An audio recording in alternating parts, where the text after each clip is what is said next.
What is up, homies? Welcome back to another trailer reaction from Heroes Reforged. We're checking out the very first trailer for Supergirl, formerly Supergirl Woman of Tomorrow, based on obviously the comic book by Tom King and Bilquis Everly.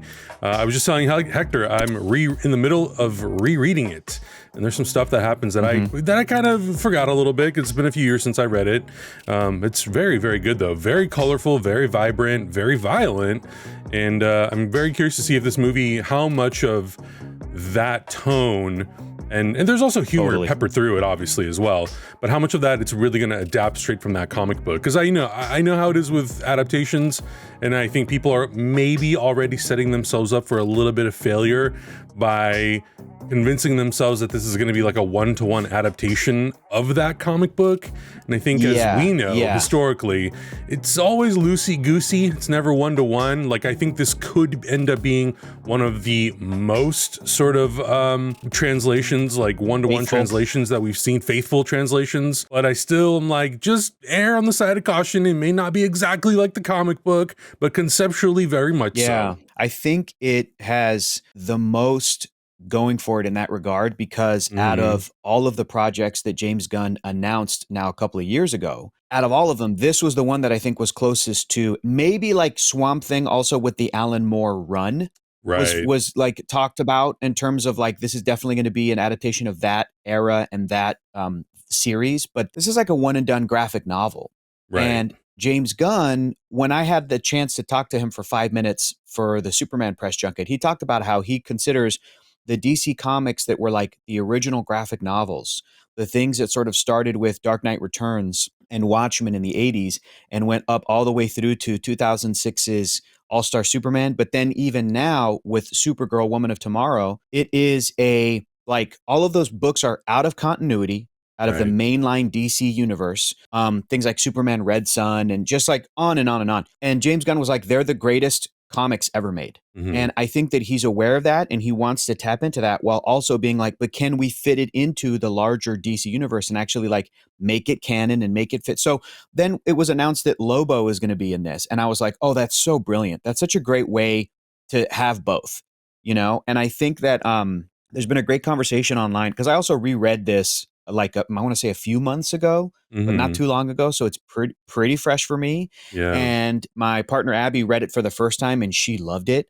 And I remember like she got to the ending, she was like, I can't believe this happened. And I was like, wait a minute, that's not what happens. We got to talk about this. Hang on a second. And it was this great, it wasn't quite like, it wasn't an Inception ending where it's like, you don't know which way, but there's something to this story that, that there is an element of like, is there an unreliable narrator, and is that part of the point? And it's really cool. And I think Supergirl is also a character that you can be a little bit more bold and daring with a Superman style story, because people, I think, put less expectations on her than they do Clark. So even at a movie level, like, I love that people are really thrown by this, and they're like, and the so-called DC fans were like, she showed up and she's a drunk at the end of this. I don't know, but I don't know if people are gonna like that. It's like, shut up. You don't know the context.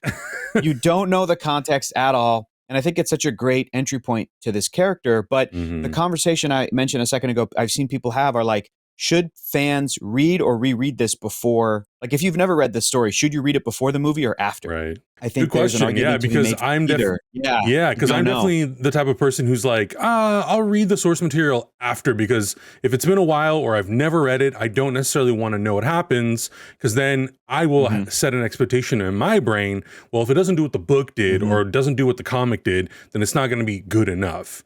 So that's, you know, and because I read it already once before, but way before we knew that it was going to be a movie, it's fine. So I feel like if you've already read it once before and you're familiar with it, I think it's okay. I think if you've never opened a single page of Women of Tomorrow, maybe go watch it once and then read it and then see and compare and contrast, and maybe it'll kind of, but that's the other part of it too, is like, it's going to tie into the greater universe. So you always have to keep that part in your head. That's not just a singular one-off story that connects to nothing. Anyway. As far as I know, the comic is out of continuity, as far as I know, but also you can read it and basically accept it as, to me, it is like, it's kind of a definitive take on Kara Zor-El. It's such a good take on the character. It's such strong character work that I'm really hoping that like details and world building aside, that this movie is able to tap into some of those emotions because brother, she goes through it in this story. Yeah. And the characters go through it and it gets heavy.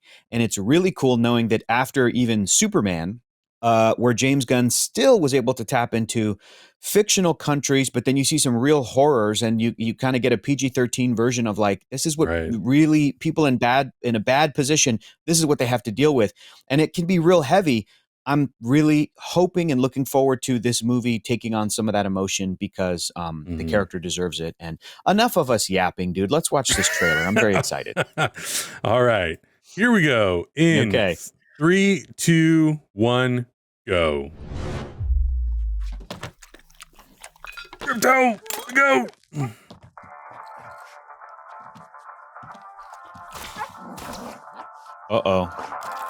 Oh, come on.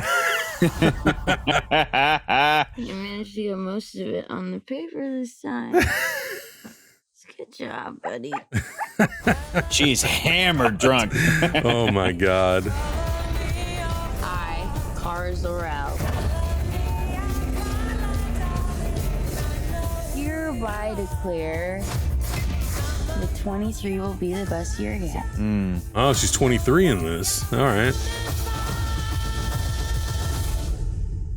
Let's be honest, babe. It's not a very high bar to clear. Oh, cool. I'm glad that they're highlighting Greg Gillespie. Lose everything in a day. Ruthie. Krypton didn't die in a day. The gods are not that kind. Krypton didn't die in a day. Okay, this does not look like this is gonna end well. For you. For you guys. Hell yeah.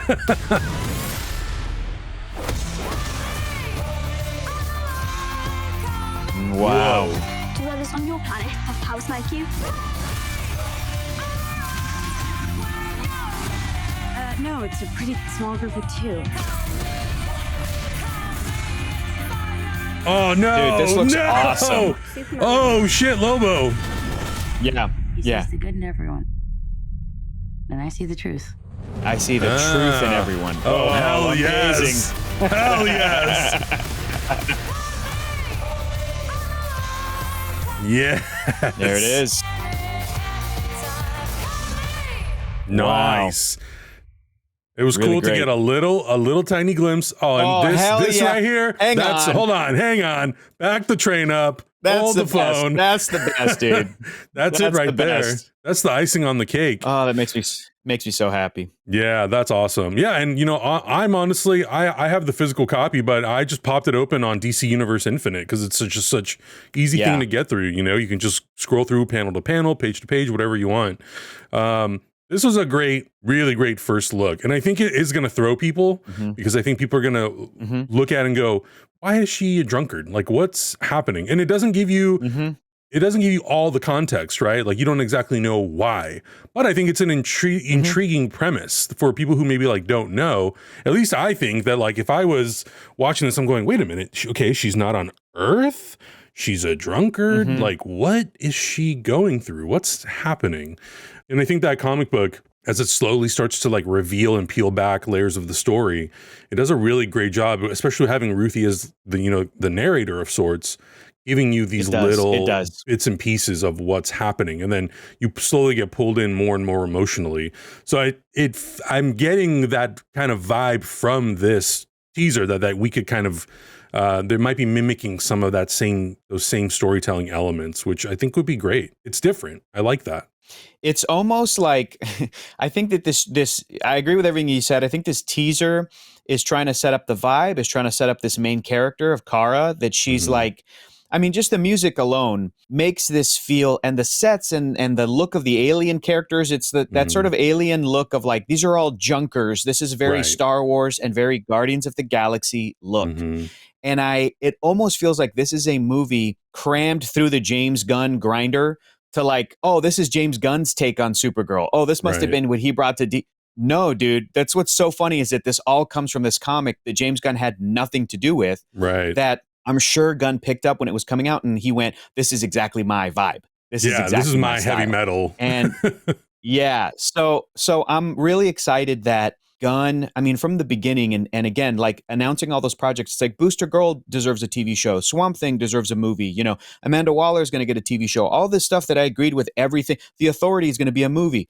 All of this Mhm. stuff that I was like, yeah, each one of these characters or like premises deserves this project. Absolutely. I can't wait to see all of these DC characters.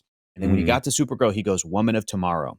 And Mhm. I went, not only does this character deserve a movie, obviously she got one in the 80s and she's had a TV show, with Melissa Benoist, but this story in particular deserves a movie. This deserves Right. a film. And it is so cool that James Gunn and team and Warner Brothers or whatever, and I should say pre-Netflix, they're all really into supporting this story from the get, dude.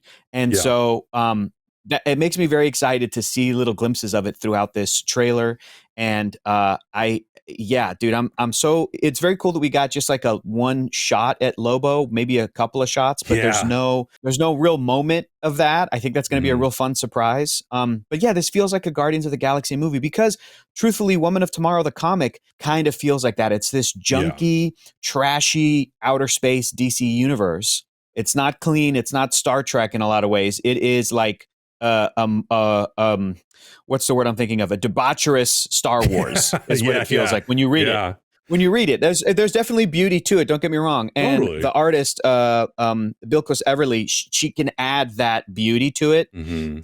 There's amazing art in the story, but the vibe is like she's partying on the shittiest shithole planets, Yeah. and that's where we start.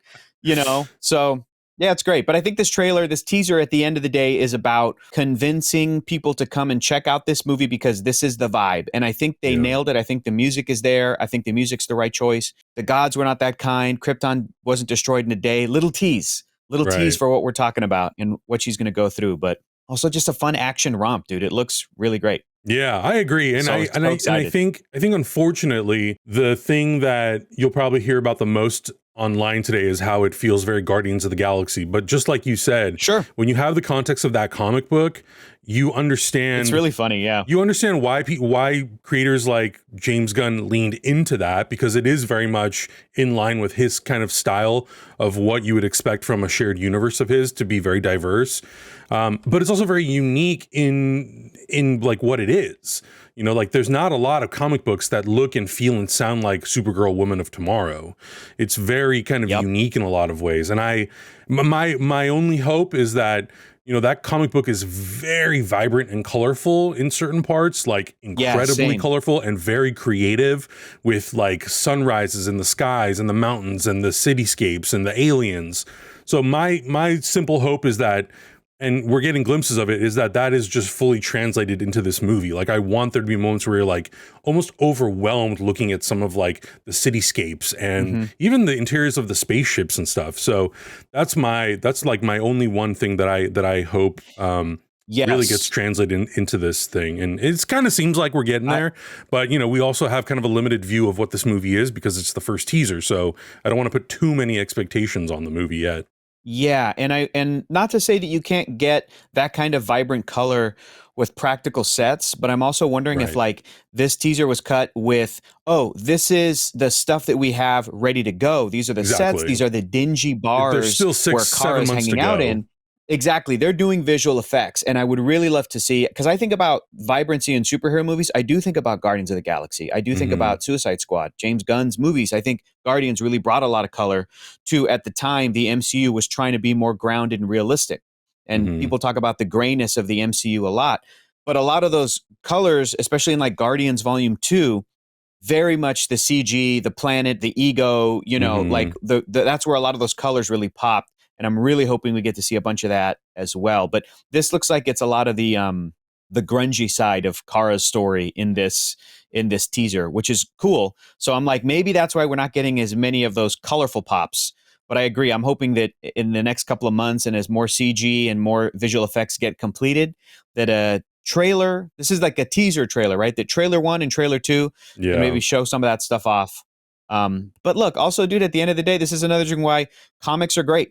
They're not Yeah. better or They can be worse than different. movies. So like as cool as this looks, like also nothing beats reading that comic. So maybe now I am telling people to read the comic read before that the movie comes motherfucker. out. You know what? That's what I'll say. That's what I'll say. If the trailer itself teases the comic at the end, I'm on their side. Go get this comic book. Absolutely read it. It's a joy for sure. I also just love so much that we exist now in a DC universe where Superman and Supergirl are the first two movies Thank God. to come out the gate. Thank God. Never would have happened. Well, not likely would have happened in previous iterations. And I mean, I know we got those movies in the 80s, but those were also like loosely connected, not connected enough, but like finally Supergirl, and like kudos to, again, the Supergirl TV show for bringing in Superman in season 2. Also very unexpected. Yeah. And if we hadn't got that, we would have never had Tyler Hoechlin and Betsy Tulloch and Superman and Lois. Like that Supergirl show did way more justice to the DC universe than I think sometimes it gets credit for. But it's so nice to have these characters now cinematically. And dude, in 3D, Woman of Tomorrow in 3D. Let's go. Oh my God. Let's go, dude. Oh my God. Let's go. Yeah. I'm so excited. Except this time, put out the goddamn Blu-ray on 3D. Jaime Pistolas. Okay? I don't know how many more times we have to harass you, dude. I don't want to have to, even in Japan, put it out in Japan. I'll buy it for $90, dude. I don't care. Seriously, man. Yeah. Do not let that work disappear, brother. All right. My one final thought is the Superman trailer, because it was all filmed with IMAX cameras, it's that taller aspect ratio. This one isn't. This one's wider. So I wonder if the IMAX version is going to switch or if it's just going to be one consistent size the whole movie. But that's something to figure out later on. Overall, Rob Hardy cinematographer, Greg Gillespie crushing it. It looks really great. Cannot wait. But I'll echo your sentiments and say, you know what? Just go read Woman of Tomorrow. Literally today. If you've got nothing to do for like 2 hours, just get through it. Enjoy the artwork. It's beautiful. It's a really great book. And some things might surprise you. And I was telling Hector, I was like, if this one thing occurs, because I'm not fully recalling it right now, brother, I'm going to be real sad. I know, dude. I know exactly what you're talking about. And it's great. It's great. But guys, let us know your thoughts. How are you feeling about this first look at Supergirl? What are your thoughts? What are your theories? How do you think Lobo's going to play into it? I feel like they found a really natural way to weave him into the story based on what the story actually is. So I think that's awesome. And just really looking forward to seeing more from this movie. We're living in a good time. Lots of DC stuff. Hopefully it does not go away if Ted Sarandos has anything to say about it. But let us know your thoughts and theories. We'll see you guys in the next one. Bye. Heroes Reforged is gonna react. Heroes Reforged is gonna review. Heroes Reforged is gonna discuss. That's why we are watching